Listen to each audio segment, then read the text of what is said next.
Hi welcome to fscookeryvlogs. ഇന്നത്തെ നമ്മുടെ recipe എന്ന് പറയുന്നത് നല്ലൊരു വെജിറ്റബിൾ കറിയുടെ റെസിപ്പിയാണ് കേട്ടോ. വളരെ ഈസി ആയിട്ടാണ് ഇത് പ്രിപ്പയർ ചെയ്തിരിക്കുന്നത്. അപ്പോൾ ഈ വീഡിയോ ഇഷ്ടമാവുകയാണെങ്കിൽ സബ്സ്ക്രൈബ് ചെയ്യാത്തവരൊന്ന് സബ്സ്ക്രൈബ് ചെയ്തും കൂടെയുള്ള ബെല്ലൈക്കണും കൂടി ഒന്ന് പ്രസ് ചെയ്തേക്കണം കേട്ടോ.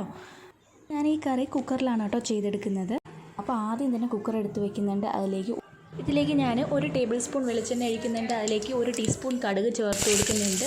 ഇതിലേക്ക് ഞാൻ 1 സവാളയാണ് ചേർത്ത് കൊടുക്കുന്നത്. അതൊന്ന് നന്നായിട്ട് വഴറ്റിയതിന് ശേഷം അതിലേക്ക് 1 ടീസ്പൂൺ അളവിൽ ഇഞ്ചി വെളുത്തുള്ളി പേസ്റ്റാണ് ചേർത്ത് കൊടുത്തിട്ടുള്ളത്.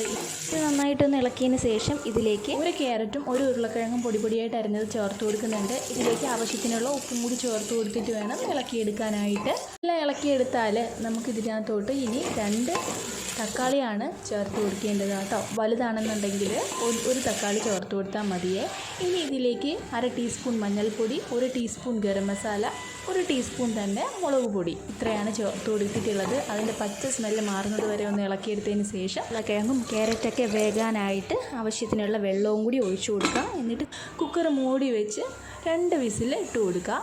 അപ്പോൾ ഇതിനായിട്ട് നമ്മളൊരു അരപ്പ് തയ്യാറാക്കിയെടുക്കാം. അതിനായിട്ട് ജാറിലേക്ക് 1/4 കപ്പ് തേങ്ങ ഇട്ട് കൊടുക്കുക. അതിലേക്ക് 1 ടീസ്പൂൺ കുരുമുളകും 2 ഏലക്കായും 1 ചെറിയ കഷ്ണം പട്ടയും 1/2 ടീസ്പൂൺ മഞ്ഞൾപ്പൊടിയും കുറച്ച് വെള്ളവും ചേർത്തിട്ട് നന്നായിട്ട് ഇതൊന്ന് അടിച്ചെടുത്ത് വരാം.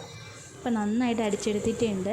ഇനി വെന്തുകൊണ്ടിരിക്കുന്നത് നമ്മുടെ കറിയിലേക്ക് ഈ അരപ്പും കൂടി ഒഴിച്ച് കൊടുത്തിട്ട് നന്നായിട്ടൊന്ന് തിളപ്പിച്ചെടുത്താൽ മാത്രം മതി. അപ്പോഴേക്കും നമ്മുടെ കറി നിങ്ങൾ റെഡി ആയിക്കോളും. കുക്കറിൽ വെച്ച് നമ്മുടെ കറി നന്നായിട്ട് ആയപ്പോഴാണ് കേട്ടോ ഈ പാനിലോട്ട് മാറ്റിയത്.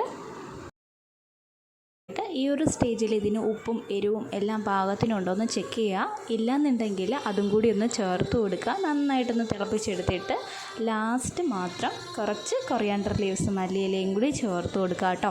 മല്ലിയിലയുടെ ഫ്ലേവർ ഇഷ്ടമല്ല എന്നുണ്ടെങ്കിൽ ഈ ഒരു സ്ഥാനത്ത് കറി ലീവ്സ് ചേർത്ത് കൊടുത്താലും മതി. പക്ഷേ മല്ലിയിലയാണ് കുറച്ചും കൂടി നന്നായിട്ട് തോന്നിയിട്ടുള്ളത്.